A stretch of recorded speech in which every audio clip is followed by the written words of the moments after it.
BMW decided that paying 100,000 euros for a car somehow wasn't enough, so they introduced something new: subscriptions. $18 a month for heated seats, cruise control locked behind a paywall, even features already built into the car, some of them safety systems, suddenly became software you had to rent. It sounded like a brilliant plan. Other brands were doing it too, right? But just weeks later, BMW reversed everything. This is how one bad decision damaged their image, and why they took the hit. BMW didn't wake up one morning and decide to start charging people for heated seats. This idea came from a much bigger shift happening everywhere around us. Today, everything is a subscription. Your music, your movies, your phone storage, your productivity apps, even your coffee machine asks for a monthly fee just to unlock features it already has inside. One sale is no longer enough. Every product wants to become a service, and businesses love it. Subscriptions turn a single purchase into a predictable stream of money that never stops flowing. Silicon Valley discovered this years ago with software as a service, and suddenly the entire tech world exploded with recurring revenue models. And the automotive industry watched it all happen and thought, why should they have all the fun? Car makers build some of the most expensive products on the planet, yet once a car leaves the showroom, the money stops. No more revenue, no more upsells, nothing. So when tech companies started making billions every year by charging small monthly fees for digital features, automakers began imagining the same future for themselves, BMW included. Their strategy was simple, and on paper, strangely elegant. Instead of building different versions of a car for different customers, BMW wanted to streamline everything. Install all the hardware in the factory every time. Heated seats, sensors, wiring, cameras, everything. One assembly line, one configuration, no complexity. This alone would save millions in manufacturing and logistics. Then, instead of letting customers customize the car with physical options, BMW would let software decide what each driver could use. You didn't pay for the heated seats themselves. They were already inside the car. You paid to activate them. BMW framed this as innovation. They called it choice and flexibility. Want the feature only in winter? Pay for 3 months. Want it permanently? Buy the lifetime version. From a business perspective, this made perfect sense. No more guessing which customer wanted which option. No more expensive inventory variations. No more leftover cars with the wrong configuration. And best of all, recurring revenue. Money coming in long after the car was sold, even from second and third owners. BMW wasn't trying to scam customers, not in their own eyes. They were copying the most profitable business model in the digital world and pasting it onto the physical world. Investors loved the idea. Analysts called it the future of automotive software. And in a boardroom, surrounded by spreadsheets and revenue forecasts, it truly looked like the next logical step. The only problem? A car isn't a smartphone app, and drivers weren't about to accept choice when the hardware they paid for was already sitting under the seat. BMW expected confusion, maybe some criticism, but they didn't expect a global internet firestorm. The moment drivers discovered they had to pay again for hardware already inside their cars, the reaction was instant. Customers felt tricked, not because the price was outrageous, but because the principle was, you buy the car, you buy the hardware, you assume you own it. Yet BMW's system quietly suggested otherwise. Thanks for your purchase. Now pay to use what you already bought. That single idea triggered one of the most powerful forces in consumer psychology, the feeling of paying twice. Humans hate the sense of being charged repeatedly for the same thing, even if the amounts are small, and heated seats became the perfect symbol of the problem. It wasn't a luxury upgrade. It wasn't new technology. It was a physical coil under the seat that BMW had already installed. Online, outrage spread faster than BMW could respond. Memes flooded Twitter, Reddit, and TikTok. Screenshots of "subscribe to heated seats" were reposted millions of times. The jokes practically wrote themselves. Next month, BMW charges extra to unlock the right turn signal. Soon you'll need a subscription to open the glove box. But underneath the humor was something far more serious. Fear. People weren't angry about seat warmers. They were terrified about what this could become. Microtransactions had already invaded video games and software. Now BMW was proving they could invade cars next. Drivers imagined a future where every button, every feature, every comfort could be locked behind a monthly fee. A future where the vehicle was basically one giant paywall. Tesla and Mercedes had already been charging for software features, yet consumers didn't react nearly as violently. Why? Because those upgrades delivered something tangible: faster acceleration, advanced driver assistance, cloud-based navigation. They felt like new capabilities, not a toll to access hardware that was already paid for. BMW's model didn't add anything. It simply removed access. Then, BMW made everything worse with their public defense. Instead of acknowledging customer frustration, they insisted the system was about flexibility and personal choice. To drivers, that sounded delusional. They didn't feel empowered. They felt held hostage. Behind the scenes, BMW quietly monitored adoption rates, and they were abysmal. Drivers refused to sign up. Secondary owners ignored the options. Even lease customers weren't interested. What BMW predicted would become a profitable new revenue stream turned into a ghost town of unused digital features. By late 2023, BMW began to realize the scale of the disaster. Not only were customers refusing to pay, the controversy was damaging the brand. Luxury buyers don't forget humiliation, and this was quickly becoming one of the most embarrassing episodes in BMW's modern history. The company had crossed a line, and the internet wasn't about to let them forget it. BMW expected complaints, maybe some annoyed tweets, but what they didn't expect was to become the global poster child for corporate greed, especially because other automakers were already charging for software unlocks. Yet none of them were punished the way BMW was. The difference? Identity. BMW isn't a mass-market brand trying to squeeze an extra $5 profit per car. BMW sells prestige, a symbol of engineering excellence, a promise that when you pay $70,000, $90,000, or even $110,000 for a vehicle, you're buying something complete, something refined, something premium. So when drivers discovered they had to pay an extra $18 a month to turn on heated seats, a feature physically installed in a $100,000 machine, it shattered that illusion instantly. It didn't feel premium. It felt insulting. And the worst part? Heated seats aren't even a luxury anymore. Mid-range $30,000 Toyotas have them included. Budget crossovers have them. Even $25,000 Hyundais offer them as standard. So a $100,000 BMW asking for a subscription to warm the seat? It didn't feel innovative, it felt cheap. Cheap in a way that clashed violently with what BMW has spent decades building. The internet seized on that contradiction immediately. Memes exploded across Reddit, TikTok, and Twitter. BMW became the punchline for every joke about modern microtransactions. Next up, subscribe monthly to unlock your steering wheel.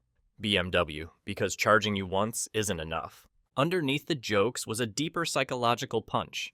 Drivers weren't angry about heated seats, they were angry about the message. Even after paying $100,000, you still don't own your car. Meanwhile, investors were watching the controversy spread, and BMW's stock felt the impact. From midsummer to early fall, BMW's share price dropped over 25%, wiping out nearly $20 billion in market cap. Yes, economic conditions played a role, but headlines around the world kept repeating the same story. BMW charges subscription for built-in features. It became the new shorthand for corporate greed, even among people who didn't follow cars. Psychologically, BMW suffered more than Tesla, Mercedes, or GM because those brands framed their paid features differently. Tesla's subscription unlocks real capabilities: faster acceleration, advanced autonomous features, streaming, data-heavy services. GM Super Cruise requires constantly updated HD maps. Mercedes acceleration boosts genuinely changed performance. Those upgrades add something. BMW's subscription didn't add anything. It simply withheld something. And humans react far more aggressively when something is taken away than when something is offered as a bonus. BMW triggered a loss aversion response, the most powerful emotional driver in consumer behavior. By September 2023, BMW had seen enough. Adoption rates for the subscriptions were embarrassingly low. The PR damage was severe. Customers felt humiliated. Luxury buyers don't forgive that easily. BMW officially announced the end of hardware-based subscriptions. No more renting heated seats. No more locking basic features behind a paywall. They issued a public admission. People feel they paid twice, and perception is reality. BMW didn't just retreat. They acknowledged a fundamental truth. A premium brand can charge a premium price, but never make the customer feel like a fool for paying it.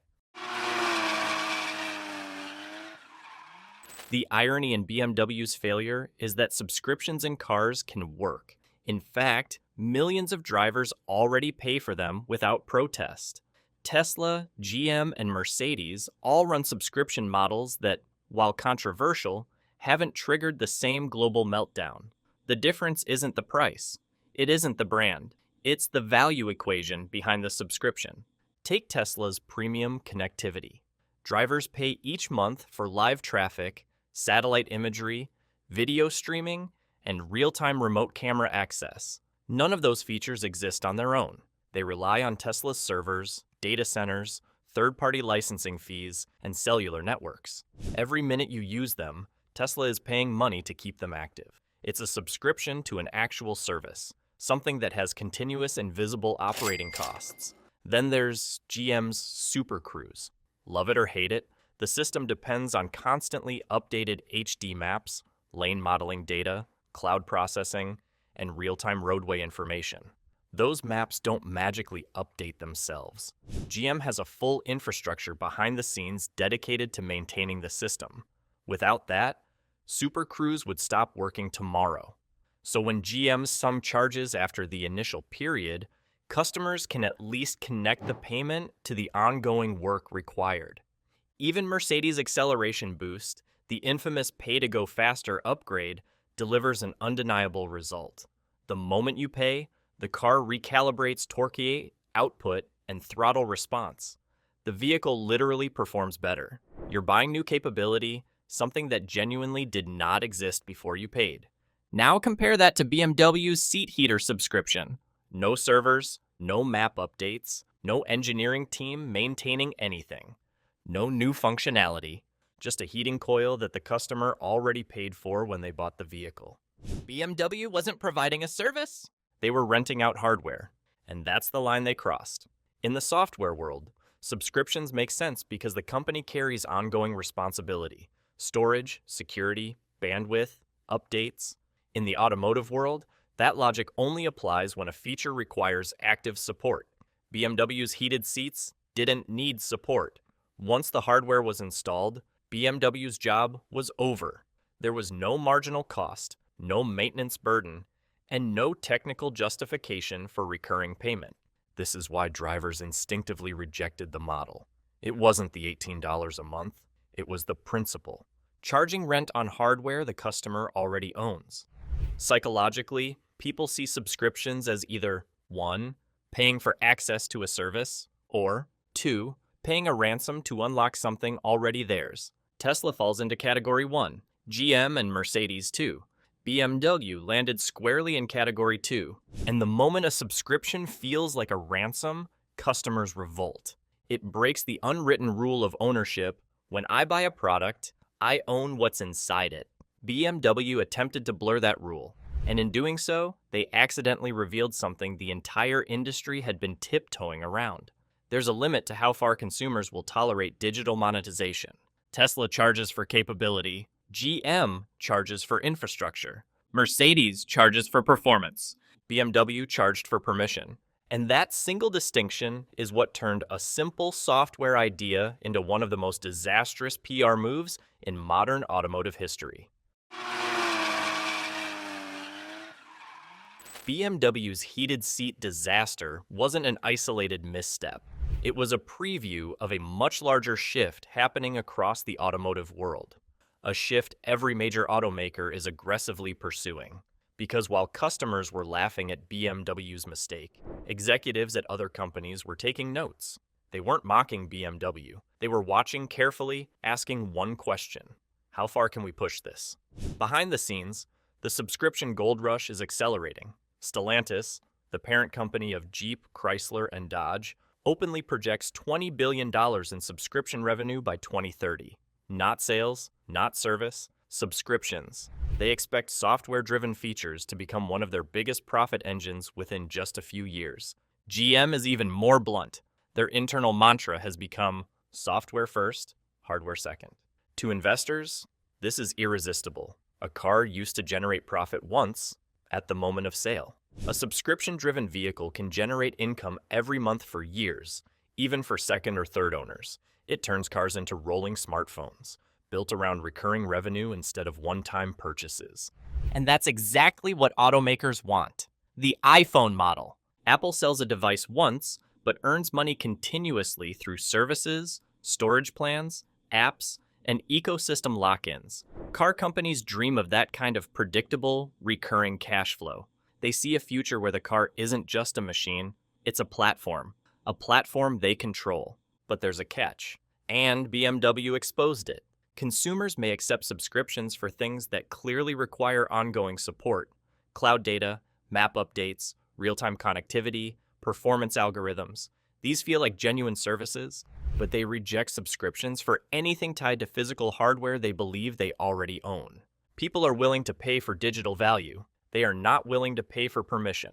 That psychological limit is the line automakers keep trying to blur. BMW tried to cross it, and instantly got burned. Their failure wasn't just embarrassing, it became a warning shot for the entire industry. It proved that customers are watching closely, and they're not as passive as investors hoped. Yet the industry continues moving forward, not cautiously, aggressively. More cars are shipping with locked features. More driver assistance systems require yearly payments. More navigation tools are tied to cloud licenses. Some EV manufacturers now lock battery capacity behind software, releasing extra range only if you pay for it. If automakers keep pushing, the next decade could look very different. A future where cars launch with base-level performance, and everything else, torque, range, comfort, entertainment, safety, sits behind digital paywalls. A future where a $90,000 SUV ships intentionally restricted, waiting for the driver to unlock the functionality. A future where dealerships become subscription sales centers, not car showrooms. But BMW's downfall hints at something else too: resistance. Consumers aren't powerless. They can push back. They can embarrass a company publicly. They can vote with their wallets and force a global brand to reverse course. The race toward the subscription car isn't slowing down. But thanks to BMW, the companies chasing it now understand the risks. One wrong move, one feature locked behind the wrong paywall, and the public can turn on them overnight.